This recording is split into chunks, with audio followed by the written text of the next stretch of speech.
This is WWE superstar Drew McIntyre, and you're listening to the WWE Podcast. The champ is the one that everybody wants, me. Becky Lynch is going to WrestleMania. Claymore! Austin 316 says I just whipped your ass. This is my iron. You're going to acknowledge me. Hey guys, welcome to the Mailbag on the WWE Podcast. It is Friday, June 20th, 2025. I hope everybody's doing well right before the weekend here. Most of us had yesterday off, and some of you made it a very long weekend. So hopefully whatever you're doing, you are enjoying yourself on this first day of summer in 2025. That'll go quicker than we think. It always does. So let's jump into it. Time for the mailbag. Time to reach into the metaphorical mailbag here and see who I pull out first. It's, let's see here. Let's go to Kieran. All right, let's go to Kieran. And he says, hey, sorry for the absence, but I'm a huge hockey fan. And although my team tanked, I watched all and listened to, oh, great. Okay. Greetings from Toronto. A few things. Not overall impressed. Too much selling, not enough work. Goldberg's return is stupid, but only for merch. Gunther, who is legit, must be pissed. I actually don't think he would be pissed. The reason is, number one, he doesn't have to work that hard in the match. We all know what Goldberg's stamina is for matches. We all know what his over-under in matches is, probably around 4 minutes tops. If he goes longer, then they're just simply trying to troll the fans, but it's also a big risk to troll the fans of, you thought it was going to be a 3-minute match, you're getting a 10-minute match. But the problem is with that is you're going to make Goldberg look horrible. You know, we already know what his limitations are. We already know what his strengths and weaknesses are. Which means, go ahead and troll us. Oh, you thought it was going to be 3 minutes, it's 10, 12 minutes. Okay, well, then you're also putting your talent at risk because the longer Goldberg goes, the higher risk of injury, number one. He's not exactly known as a safe worker. He doesn't have a very diverse moveset. So yeah, go ahead and troll us with a higher risk of injury for a longer match simply to troll us. And you're also going to try to have him do maneuvers that he's never done before or has very rarely done. And the match quality just generally beyond the safety part is going to be just god-awful, even if you have Gunther in the match, who's going to be doing most of the work. So sure, go ahead and troll us. See how that works out. But I don't think Goldberg is, or rather Gunther's really pissed. In fact, if I were Gunther, I'd be kind of excited about this. Legitimately. Number one, again, my match doesn't have to be good because no one's expecting the match to be good, so the bar is really low. I don't have to work that hard because we all know what kind of match Goldberg can deliver. And also, I get to put on my resume that I defeated Bill Goldberg. So it's a win-win for Gunther. That's it. The loser, of course, is the fans. It's us. We lose because we all know what this match is going to be. We all know the outcome of the match. There's no chance of Goldberg winning, and if they do, watch the WWE meltdown. Okay, if they have Goldberg win the championship, look out. Even again, I'm trying to pretend that I'm them, thinking that the fans think they know what we're going to do. We're going to put the belt on Goldberg. Yeah, go ahead and do that. Let's see what happens. Right? I'm not stupid enough to think they won't do that, but I hope they're dumb enough or smart enough not to be stupid enough to do that for the simple fact of trying to swerve us. All right? So, yeah. Okay. Love Rollins and his brood. Braun is so good. I agree. There's really nothing about Seth's group I don't like. I love what they've done so far. Paul Heyman is a nice addition. I don't think he's honestly, even if you took Paul Heyman out of this group, the group would still be just fine. Paul Heyman is just gravy on top. The group would survive and thrive because Seth is more than capable and has been more than capable of leading his own group for a long time. If you look back, he had at first J&J Security, which again wasn't really about building J&J. If you remember back with the Authority, it was kind of a baby faction that really had no end other than Seth eventually, leaving and turning face. It wasn't really about J&J getting over. We had then AOP, that I thought got sadly cut short because of injury due to AOP. And we never got to see that really play out during the pandemic. And then, of course, we have now the best of the three different iterations of a Seth group, which is Braun Breaker and Bronson Reed. So I love this. Braun is great. Yes. You and I differ about Tiffy. Maybe the brat persona could be changed, but she's the real deal. Needs to have a mentor like Trish or even Charlotte. Yeah, this is just simply a difference of opinion, and that's fine. You know, I'm not going to try to... You're not going to change my mind. I'm not going to change yours. We're just stating our views, and that's fine. See? We can have a very civil disagreement. Agree to disagree. I don't think actually she needs a mentor. In fact, if she had a... Now, when you say mentor, though, do you mean on camera or behind the scenes? Because if you did it on camera, that would, I think, make her look a little bit like she's taken a step back, that she needs assistance, that she needs somebody more experienced as a crutch. And I don't want that for her. I do want her to continue to evolve. My only criticism of her is not in ring. That is more than taking care of itself. I even expect her to continue to improve. That has never been the issue. It's just her delivery of promos that she needs a little help with. I would argue is a lot of ways more difficult than it is in ring. And she just needs to, in my mind, again, my opinion, she needs to get rid of the obnoxious way she delivers promos as this, as you said, spoiled brat persona. If you're a babyface, you don't want the high screeching voice. A lot of times, Mercedes Moné, who obviously was better known in WWE as Sasha Banks, was a babyface, and she would deliver promos in just the most off-putting way you could imagine. Just this shrill, totally just off-putting persona, and she did it so many times, and I'm just, how are people cheering for this? She's so obnoxious, and she still is. She still is. Even in AEW, she's talking about how she's so glad she went there. No, she's not. That's a company that, of course, has a fraction of the ratings of WWE. You may have a little more creative control. You may be able to allow yourself to look more like a fool on camera because creative isn't as much of a micromanagement as it is in WWE right now. Well, comparatively, not under Vince, but even to WWE now, it's a much more managed. So again, I don't want to go on a Mercedes Moné rant that every time I see her, in my mind, her stock value just drops. And I'm so glad that WWE did not re-sign her. I know that a lot of you love Sasha Banks, and she had a lot of good moments in the company. She was one of the four horsewomen. She was one of the faces of the Revolution, unlike Nikki Bella, who pretends that she was some kind of paver. Sasha has much more of a case for that in some ways in WWE. Regardless, I'm just so happy they didn't re-sign her. She's just so obnoxious. And she thinks, she is certainly, she believes in her own hype much more than anyone else does. And I don't think it's there. She's not as good in the ring as she thinks she is. And certainly anytime her mouth makes any noise, to me, her stock value plummets. It's just a reminder. She may have the look, and she is good in the ring, to very good.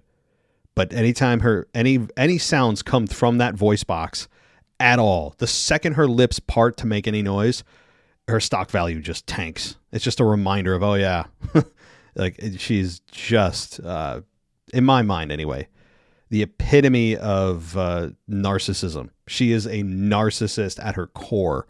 And I don't mean in just a wrestling personality, although that comes through and she can't help it come through. She had it come through on the Stone Cold podcast. I think it was the Broken Skull Sessions. She was obnoxious as hell on that when she's supposed to just be herself, which tells me that she truly, as a person, not as a personality, as a person, is genuinely just a textbook narcissist. I don't know. That's how I feel about her. So I don't know how I got on that, but let's continue. I wish only the best for Liv. She's awesome. Accidents unfortunately happen, and they do. Yeah, Liv right now, I'm hearing anything from 3 to 6 months, which is about what I expected based on what I saw. Again, I'm not a doctor, but based on shoulder injuries I've seen in the past from wrestling and really every other sport, that is about a I said it could be up to past WrestleMania or, a Rumble, but it looks like it could be right up to the Rumble. I fully expect that she should be aiming for a Rumble return. I think Liv Morgan right now should be aiming for that, which is about 6 months away. But it is February, so perhaps she comes back in December. She could come back even a little earlier than that, but I would aim for, if she comes back at all in 2025, I would be pleasantly surprised. But when she comes back, she's probably going to get a big babyface pop. We'll see what they do with that. Of course, the landscape in 6 months could be totally different. We don't know who's babyface. We don't know who's champion, what the WrestleMania plans are. But yeah, I feel bad for Liv and wish her a speedy recovery. All right, Cody, Cena, and Punk, no comment. Dislike them all. Did not work. Boring. Cena, Cody, and Punk, I don't know what they're doing there. I know that Punk and Cena are trying to relive and rehash their magic of 2011. Punk, look, he's one of the best talkers in the company's ever seen, and Cena also is right up there. So you'd imagine these promos should be earth-shattering. That they should be otherworldly, that we should get just absolutely scathingly awesome promos because of the sheer talent of both Cena and Punk on the mic. And it's been anything but. Punk stumbled over his words. He couldn't find his train of thought. He's talking about being real this past week. It did not come off well. I don't know. And then Punk is talking about defending the people and all the stuff that he's just, I don't know. It really fell flat for me. The Punk promo. I don't know if you guys felt the same way. It wasn't a bad promo, just scattershot, not nearly living up to what we hoped it could be. And I think the crowd also felt that way in kind. They weren't, I don't think, particularly excited about what Punk had to say. And Cena also, now that he's heel, you'd think he's, he doesn't have any kind of chains on his mouth. He can do whatever and say whatever he wants. So it's kind of a great scenario to be set up. The platform's there. The table is set, and it just did not work. Now they still have another week of promos that if they want to get them out and retry again. But it's not good. But so overall, as a fan of 50 years, I'm dissatisfied. I will always listen. Yeah, see, that's the thing. That's the thing that is with WWE wrestling generally. We can sit here, we can complain, and I certainly do my fair share. But at the end of the day, guess what we do? Guess what we do? We go back for more. And we can't help ourselves. That's just what we do. We're gluttons for punishment. But the problem is this. Actually, not even the problem. It's the mindset of a wrestling fan. And sports fans, I would say generally. We complain about our team, right? If they're doing poorly, what's wrong, what's bad, this is horrible, they should have done this, they should have done that. That goes for all sports, particularly MLB, NFL, all the big sports we know in the U.S. especially. I can't speak for soccer overseas or hockey in Canada. I would think it's kind of the same way because we're all human beings, but we all complain. But then what do? We don't stop watching. We usually don't stop watching. We have such a passion and love for this, whether it's a professional sport or professional wrestling, that we want to see it get better. We want to be able to vent our frustrations, and we have the right as paying customers to do that. And we want to see it get better. So yes, we complain a lot. No doubt about it. We have the right to, though. So, that's just what we do as wrestling fans. We're really no different. I know that wrestling fans get a bad rap. Oh, this, that. And wrestling fans complain online, the internet wrestling community. Okay, well, look at any major sports team in any field and go on the internet and see if there's any negativity about it. Of course there is. The way that this is managed, that's managed. This trade should have happened. This person should have got this salary. Oh, they're hitting the salary cap. They should have restructured. You get it everywhere. So I know wrestling fans get it especially, but it's in every sport because that is just the nature of sports itself and being a human being. Okay. Let's talk to Hector. I haven't talked to Hector in a while. And Hector says, hi again from Chihuahua, like the dog Mexico. Oh, Chihuahua? Oh, Chihuahua. Got it. Happy late Father's Day, by the way. Thank you. Watched Worlds Collide. And this past Sunday, we had the AAA WrestleMania, which is called Triple Mania. We had the TNA champion defend his title against 2 Mexican wrestlers and Joe Hendry. The Garza from Santos Escobar, Legado del Fantasma won the tag titles. But the most interesting thing I noticed is that JBL is hanging out in AAA. He's part of Alberto Del Rio's faction, calling Alberto a wrestling god. I find it ironic since JBL's character at one point was kicking Mexicans out. I found it really funny watching him insult people in Spanish, which is epic. Wanted to share. Keep up the great work. Thank you. I'm sure we'll hear that from DJ in a moment as well. But that's cool. I mean, it's cool in the sense that you remember that because it brings this whole thing full circle and is maybe they hope that you don't remember that. But if you guys don't know, okay, this is back in the mid 2000s. I want to say when JBL first became JBL, which actually happened in 2004. He was actually, there was a skit on SmackDown where JBL was quote unquote at the Mexican United States border kicking people out who were trying to cross over. So, yeah, there's that thing. I don't know. Did he ever get involved with the Mexicools? Did that ever happen? I don't know, but yeah, that is kind of ironic. Thank you, Hector, for reminding me about that. All right. So let's talk to DJ. He says, just a quick side note outside of wrestling. The way how quick this year is going with the proverbial rat race of the every week work grind. To me, it feels like being inside of a hamster wheel and chasing the dangling carrot. Sometimes I feel like just shutting down for 3 months on some sort of vacation or living in the forest to be off the grid and away from life's responsibilities. Not to sound too depressing, I don't know if anyone feels this way. Let's get to some wrestling. Well, DJ, I mean, I could, geez. I mean, I could go on that for an entire show as well. Yeah. I mean, here's the thing, too.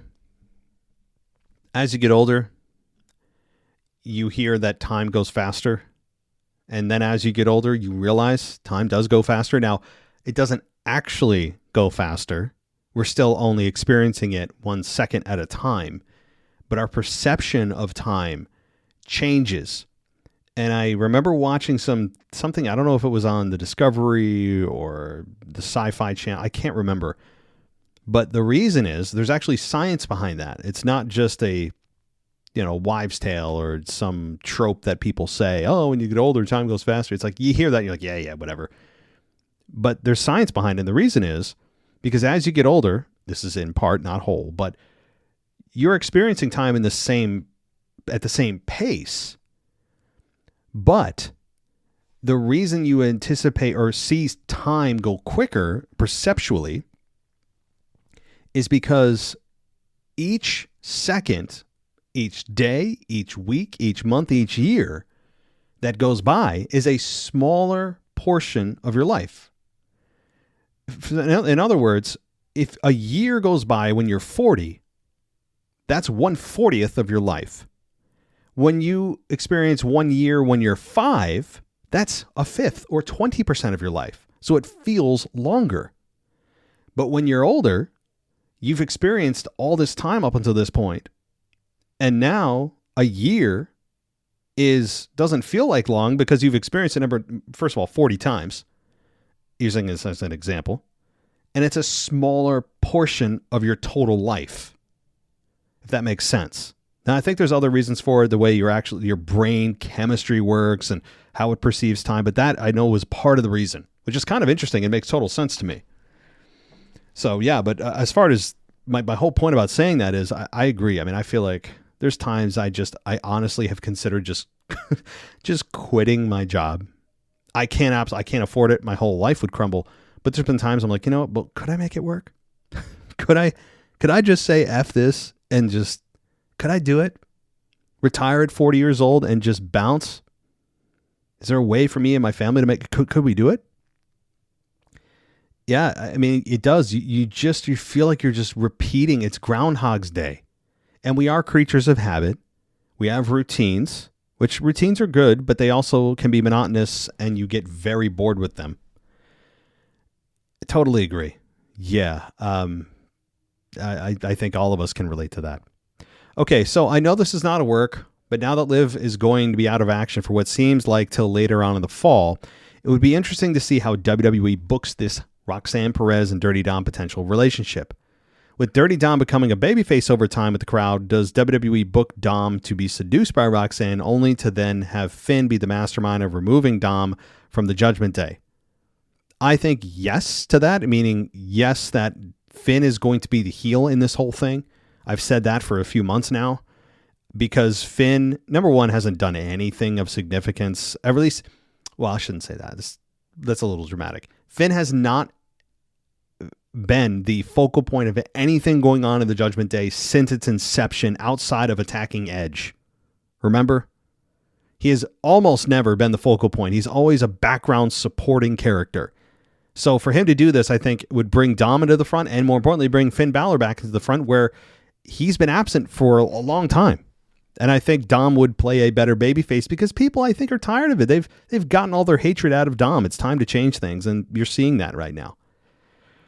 Okay, so WWE could book Roxanne to replace the injured Liv to team up with Raquel for their potential tag team match at Evolution 2 against the Bella Twins, which I think actually is probably the case. I think Roxanne will replace Liv.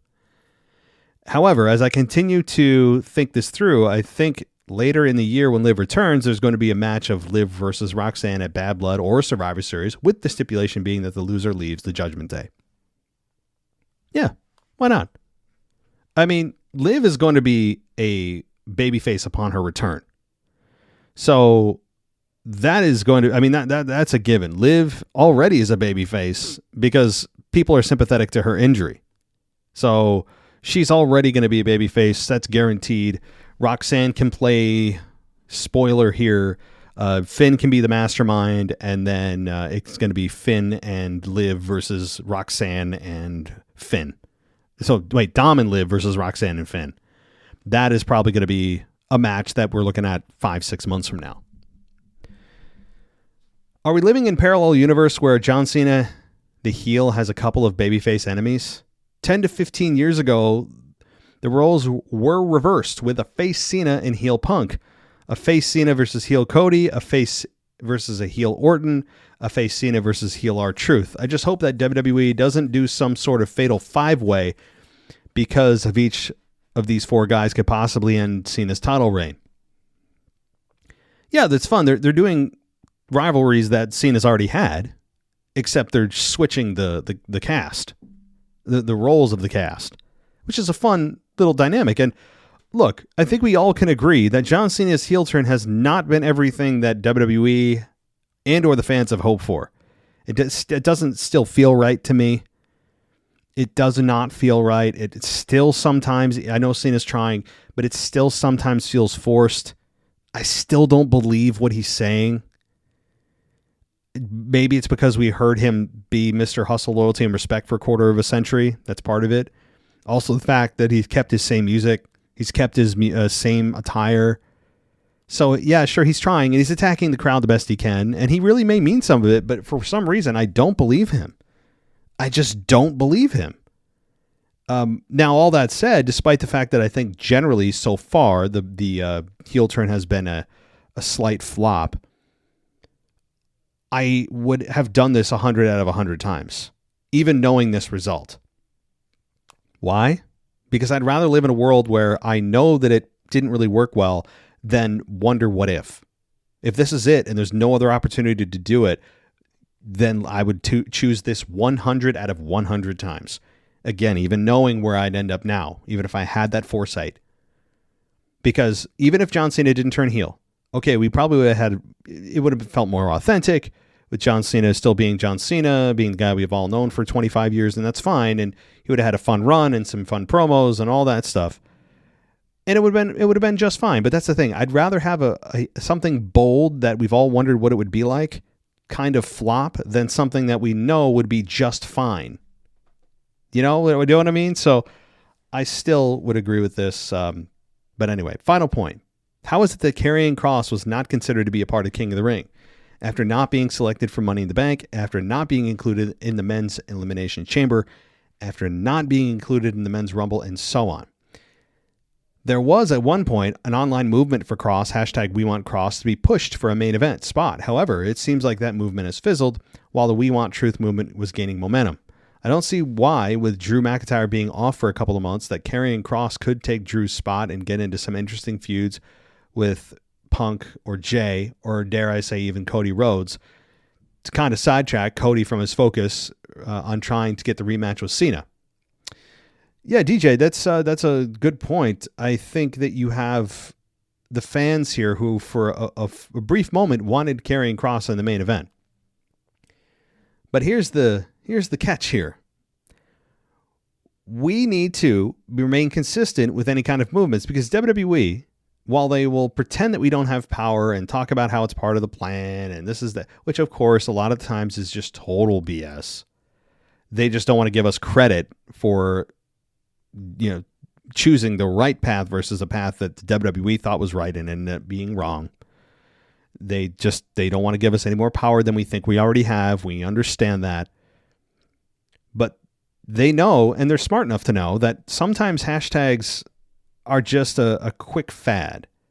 And the WWE sits back and goes, okay, let's see if this is for real. Okay, we're watching. We see the trends. If you don't think they have a whole social media team, I mean, then, you've got another thing coming generally, because this company is very tuned into social media. While they put down all the wrestling fans, the internet wrestling community, it's a bit ironic that they have a whole team dedicated to watching trends and posting on social media, yet at the same time telling us that those fans in the internet wrestling community that are critical essentially should just shut up. But yet you have a whole team dedicated to watching these people online complain and telling us that our opinions shouldn't matter because we're just complaining. Do you see the conflict here? So they watch this stuff, but they watch to see the consistency of it, because they're not going to blow up, nor should they blow up their whole plan, whatever it is for the next 3, 6, 12 months, to simply appease to a quick trending hashtag. So, all righty. Thank you, DJ. Let's see here. Let's talk to, I don't know I didn't get to him yet. I think this is Boston. All right. Or is it Kennedy? I'm not sure. All right. Well, let's talk to Boston. I'll just call you Boston. Hello, sir. Longtime listener. First-time emailer. After the huge flop of Uso, do you think Rikishi should be brought in as a heel manager since Jay can't cut a promo? Thanks for all the great shows you do, Boston from Australia. Okay, cool. So it is Boston. Okay. Do I think Rikishi should be brought in as a heel manager? Why not? But you're saying bring Rikishi in to be a heel manager for a babyface Jey Uso? Or are you suggesting Jay turns heel? I'm guessing you're suggesting Jay turns heel. I'm fine with Jay turning heel.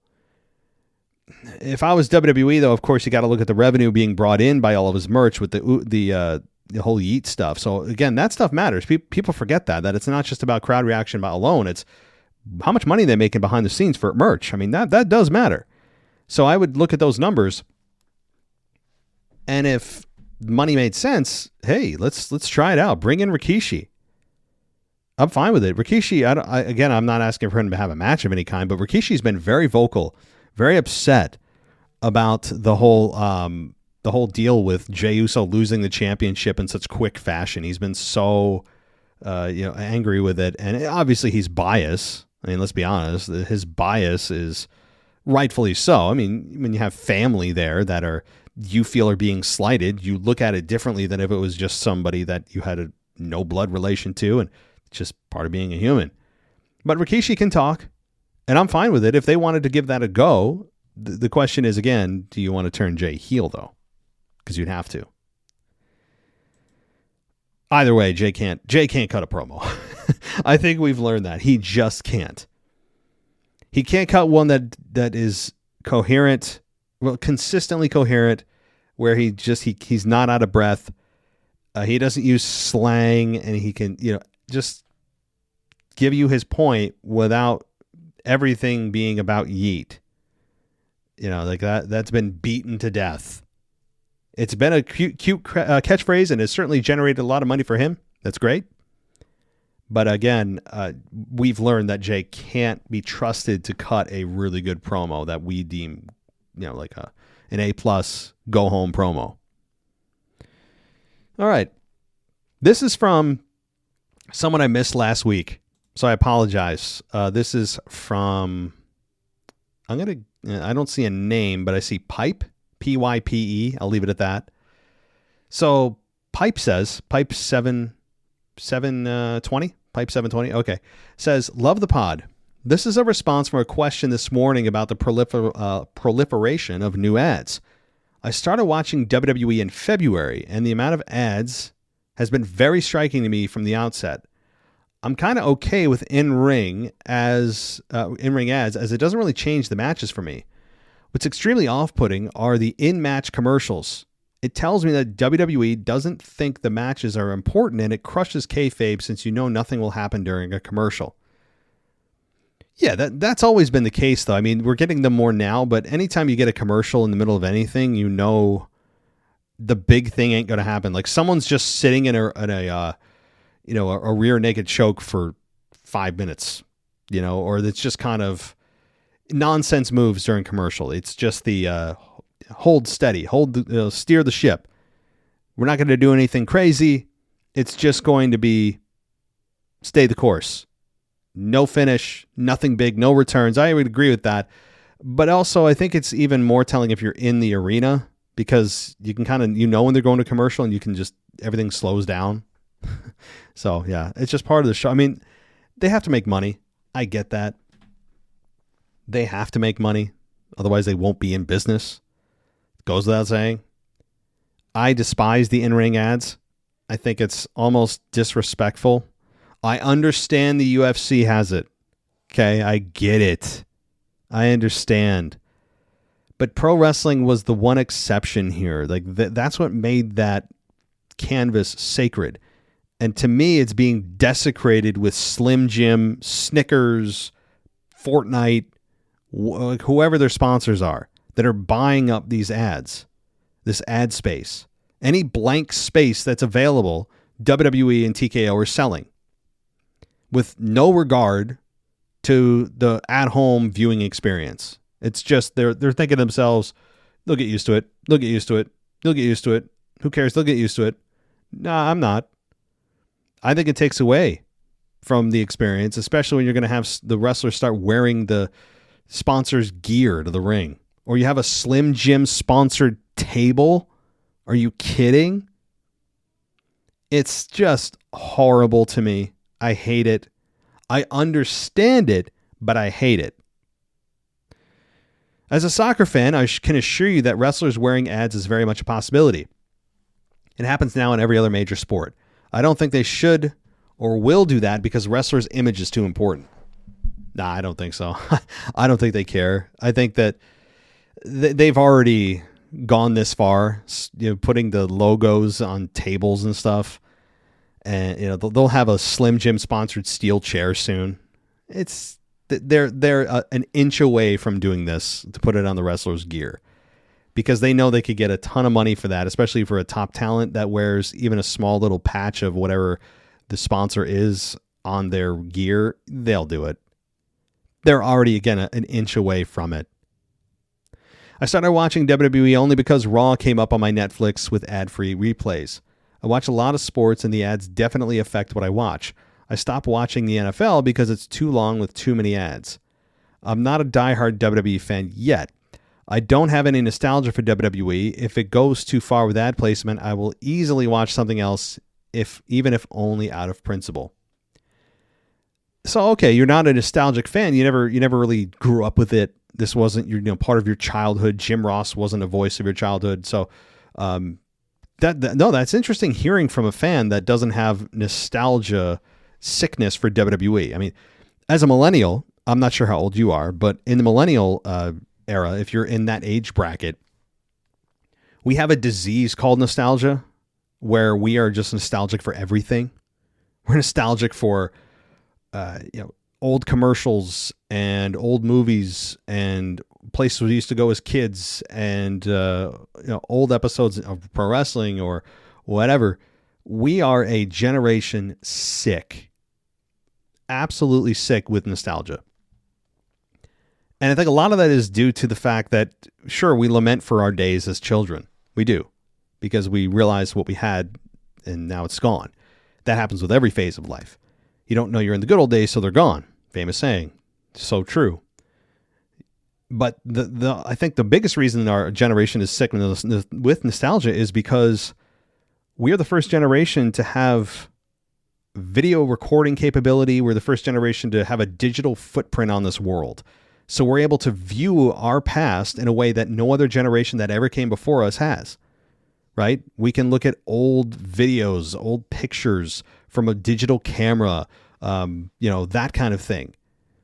And generations preceding us are going to have an even higher sickness of nostalgia because the quality of the video has exponentially increased. The pictures, imagine now the kids who have iPhones who are 10, 11, 12 years old, right? Having an iPhone at that age is dangerous for a lot of reasons. I certainly would not allow my children at that age to have one because they have access to the entire world in their pocket, and we all know a few things they shouldn't see. But they now are going to be growing up with high definition 4K cameras in their pockets that they're able to go back on in 20, 30 years and look at and go, wow, I miss those days. And they're capturing even more of it in record numbers. So the nostalgia piece, and now the virtual reality, of course, is exploding. VR, Apple's headset, Vision Pro, you're able to view a video in spatial video, they call it, where you can essentially relive a memory. So our lives are being recorded in ways that never have before, but we're the first generation to experience a piece of that, which is why I think we have a big kind of sickness with nostalgia, and the generations preceding us are just screwed. I mean, they're so screwed because of that, the element of technology continuing to evolve and advance. All right. Well, thank you, Pipe 720. All right. That does it for the email. Let's get to the voicemails right now. This is DJ Kuzmo back at it again on your Mailbag show. Record you live on a Wednesday morning, and you know what time it is. It's time to Say his name and he appears. I believe in Joe Hendry. I believe in Joe Hendry. That's right, folks. Joe Hendry is his name as I take you to my 49th episode of the Joe Hendry Report. And like always, coming to you live from an undisclosed location. Before we start the show, I must mention one quick thing in the world of Joe Hendry in regards to his appearance from Triple Mania Regia from this past Sunday, live from Montenegro, Mexico, Lucha Libre AAA's WrestleMania styled event. Lucha Libre AAA, a couple of days before this event, put out a post on their Instagram and Twitter, and they mentioned how Joe Hendry will be included in a fatal four-way for the TNA X Division Championship. In this match, it will also include El Mesias, El Hijo del Wagner Jr., and of course, the TNA X Division Champion in Moose. I will get to that match and talk about it later on in the show. But now let's take it to a TV taping of TNA Pro Wrestling from last week, as we are now on the road to TNA Slammiversary, I guess you could say TNA's WrestleMania event, which will be happening on Sunday, July 20th, live from Elmont, New York. On this episode, we see Santino Marella drop a big announcement that on the next episode of TNA Pro Wrestling, there will be a Champions Challenge match, and it will include 5 of the major champions on TNA versus 5 of the potential contenders in this match. And it has a lot of implications of what might happen at TNA Slammiversary. Let's get to the guys in this epic 10-man tag team match in a Champions Challenge. We have the champions in Moose, the X Division champion, Trick Williams, the TNA World Champion. We have the Nemeth brothers of Ryan Nemeth and Nick Nemeth, the TNA Tag Team Champions. We also have Steve Macklin, the TNA International Champion. And they will be going up against Joe Hendry, Elijah, Leon Slater, and a tag team called The Rascals of Trey Miguel and Zachary Wentz. Like I said, this match, which will be happening next week, has some major implications, as we could have a couple of matches from this Champions Challenge that could be scheduled for TNA Slammiversary. We already have one match so far that is already scheduled for TNA Slammiversary, and that is Moose versus Leon Slater for the TNA X Division Championship. Now let's fast forward to the main event of this episode of TNA Pro Wrestling, as it was first class which is AJ Francis and Casey Navarro. If you remember AJ Francis as Top Dollar, he had a matchup against the Hardy Boys of Matt Hardy and Jeff Hardy. This match lasted 7 minutes and 38 seconds, but I want to fast forward to the chaotic part of this match in which we saw Trick Williams came and interfered and attacked the Hardy Boys. The match ends in a disqualification, and then all of a sudden, as Trick Williams is beating down on Matt Hardy and Jeff Hardy, we see Joe Hendry and Elijah as they come to make the save to help out Matt Hardy and Jeff Hardy. But then all of a sudden, here comes Moose, the X Division champion, and the rest of the members of the system as they come and try to beat down on Hendry, Elijah, and the Hardy Boys. And then to close it all off, here comes Leon Slater to even up the odds in helping the babyfaces stand tall as this episode of Teen Pro Wrestling comes to an end on a very chaotic ending. Now let's take it to what took place this past Sunday, live from Montenegro, Mexico. It's AAA Mania Regia, Lucha Libres, I guess you could say WrestleMania style event, a very exciting event in Mexico because this was the first time that Joe Hendry made his appearance in a Mexican wrestling arena, and in this case, one of the biggest wrestling events in Triple Mania Regia. For the first time that Joe Hendry made his appearance in Mexico, the crowd absolutely loved him. A crowd of over 20,000 in attendance sang along to the Spanish version, that's right, the Spanish version of the I Believe in Joe Hendry, and it sounded something like this.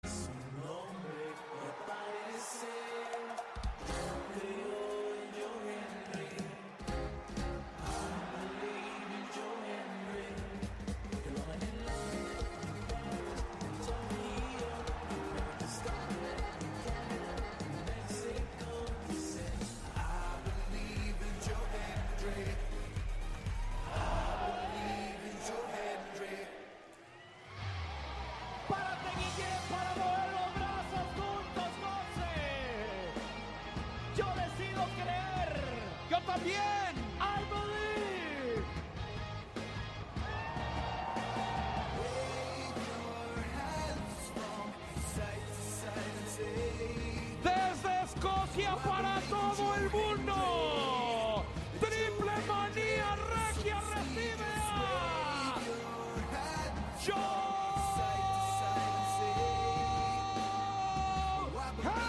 Hendry.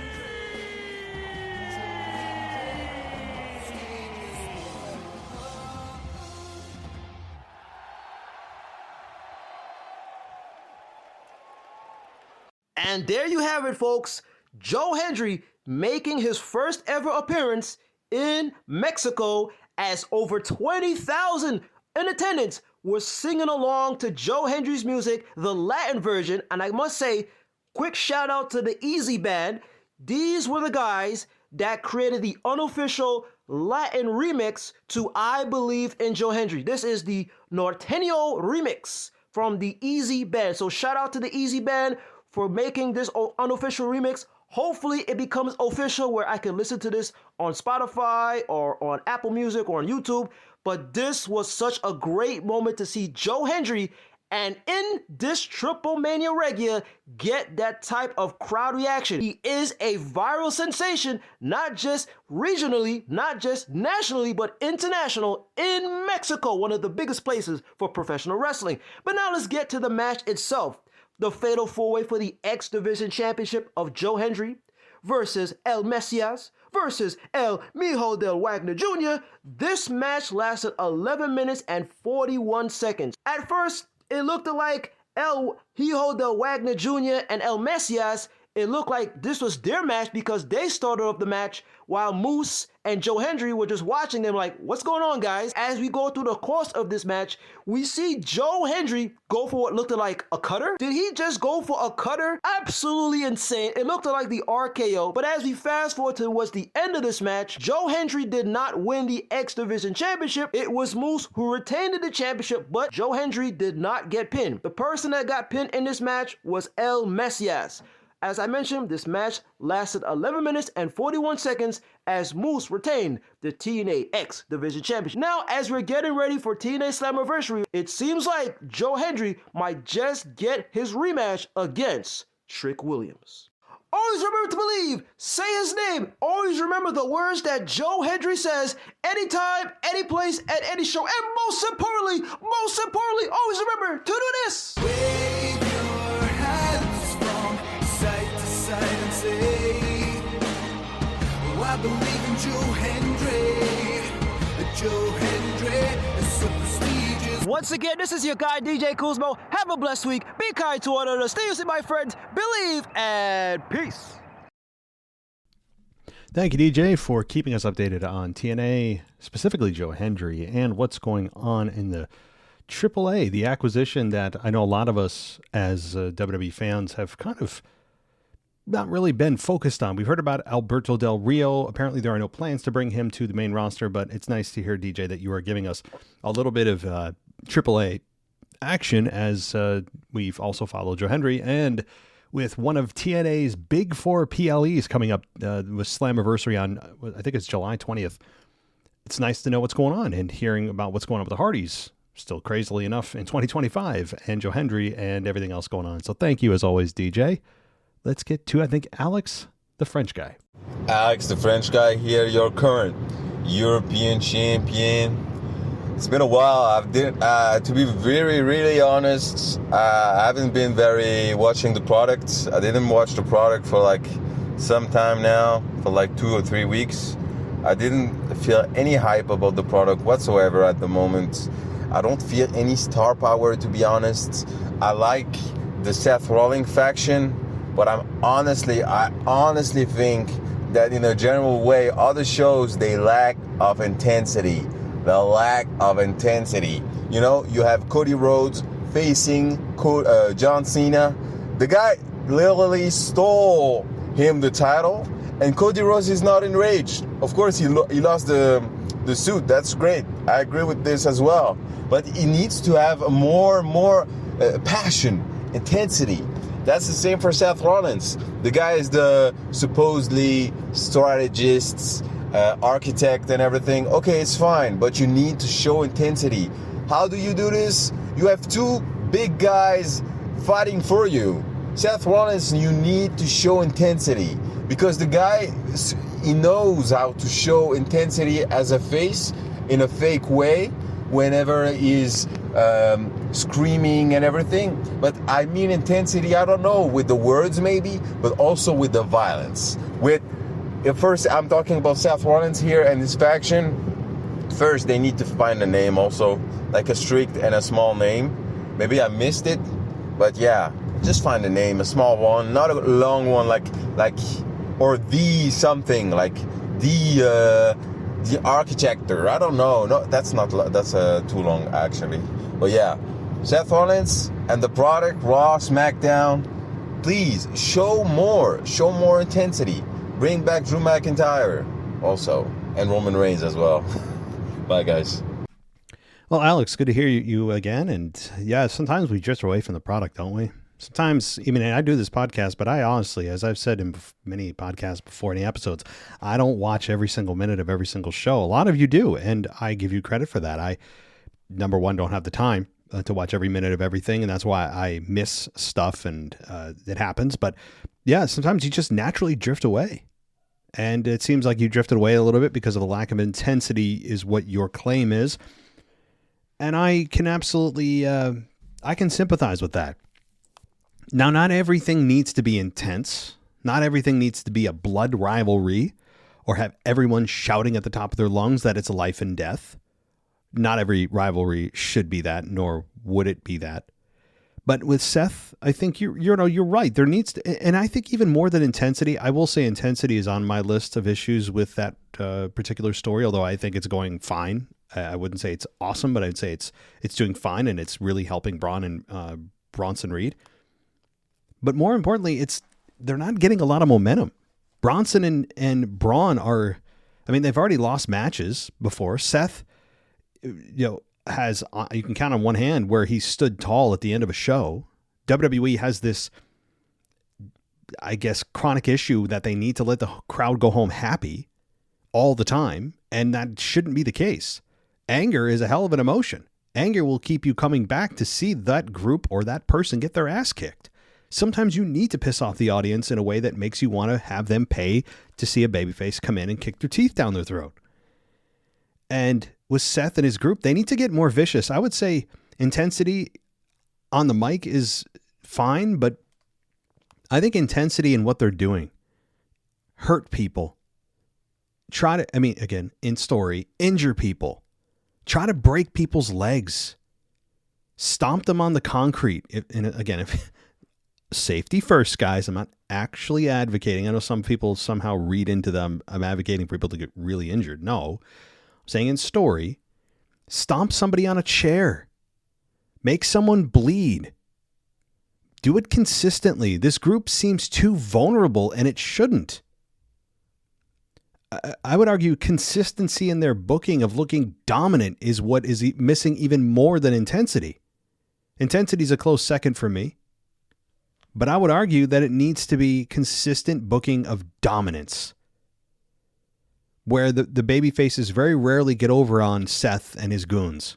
And I say goons respectfully. Of course, Bronson and Braun are not. They're goons in the sense that Seth is a more established legacy star, and he's clearly helping these two guys move up, and that's fine. But goons in the sense that, sure, Seth is the main boss here. I'm not saying final boss, but he's a boss, and he has his henchmen. But Seth, people should very rarely get to Seth because of Bronson and Braun. And I think that is something that is also missing, is just a lack of consistent dominant booking. They should not be getting their ass kicked on a weekly basis. Shouldn't be happening. But yeah, again, this story is still interesting to me. It's still something that I 100% approve of, with the ultimate goal of building Braun and Bronson. Both of those guys were already on their way to stardom, but this will help escalate or expedite the process. So yeah, I feel you though. And you know what? Sometimes it's also the natural cycle of wrestling, of the wrestling season, where it's not always go, go, go, big stars. I mean, look how many people dropped off after WrestleMania. A crazy number. And WrestleMania, as we all know, night 2 left a really bad taste in, the majority of crowds, majority of people's mouths. It was just horrible, as we all know. And then on top of that, you have star power drop off drastically after WrestleMania. Roman Reigns, is nowhere to be found for several months. That's just his normal cycle now. John Cena went on to be a part-time champion, as expected. That outside of Cody Rhodes, the last 5 years have been essentially an absentee champion with that belt. So you have that. No final boss, as we all know. Just a natural down cycle of wrestling until it ramps up a little bit. We have a nice spike for SummerSlam, usually, with star power and big storylines that they're already looking to next WrestleMania for, with WrestleMania 42 again in Vegas. So, yeah, once we get past Mania, this kind of a normal cycle, and the ratings bear that out too. Look at the numbers for Raw and SmackDown following WrestleMania beyond the night after and the SmackDown after. Ratings typically fall and then plateau and slowly build back up for SummerSlam, and that's the normal cycle, but there's a reason for that. It's star power, man. Star power, and usually quality storylines, the big ones, have fallen off or have come to a close because WrestleMania is over and they're just trying to recycle things and restart things, and it's not an easy business. As much as I criticize WWE and Triple H, and I stand by all those criticisms, I also can acknowledge that it's not easy. It's not easy to do. We all think we could do better, but the problem is of the butterfly effect. Oh, well, we would have done this. Okay, well, if you did that, then what about these 3 things that would have affected? And then those 3 things, I've 4 things that would have... It's not easy. So I can absolutely appreciate that too. But All right. Well, thank you, Alex. Thank you, DJ. Thank you, all the emailers who have taken the time to email us. If you want to join the conversation, mailbag at wwepodcast.com. That's mailbag at wwepodcast.com for your emails. We can also prioritize your email at the beginning of the show if you become a patron. You heard that at the beginning. So patreon.com/WWE podcast. If you want to go ad-free for $1 a month, everything ad-free, and you get the benefit of a Discord server, and you get the benefit of becoming a priority mailbag patron for these shows. So thank you, everybody. I will be back on Sunday with your week in review. I really appreciate it. If you want to check out another show I do, check out The War on Truth. It's a podcast that I do that is not about wrestling, so check it out if you're interested. And I will talk to you guys in just a couple of days. Stay cool. It's going to get hot as hell. At least in the eastern part of the country, it's going to get hot. I mean, for upstate New York here, we're going to hit 100 degrees plus humidity, so it's going to feel like 110. That is about as hot as it gets here. Now, so I know some of you in the South, and if you're in Arizona or if you're in Florida, you're like, or Texas, it's typical heat. But for us, this is going to be, for some people, life-threatening heat. So anyway, thanks, everybody. We will be talking in a couple days. Take care. Thanks for listening to the WWE Podcast. Don't forget to subscribe on your favorite podcast app so you don't miss a show, or head to wwepodcast.com. And for all of these shows ad-free, head over to patreon.com/WWE Podcast. Until then, we'll see you next time.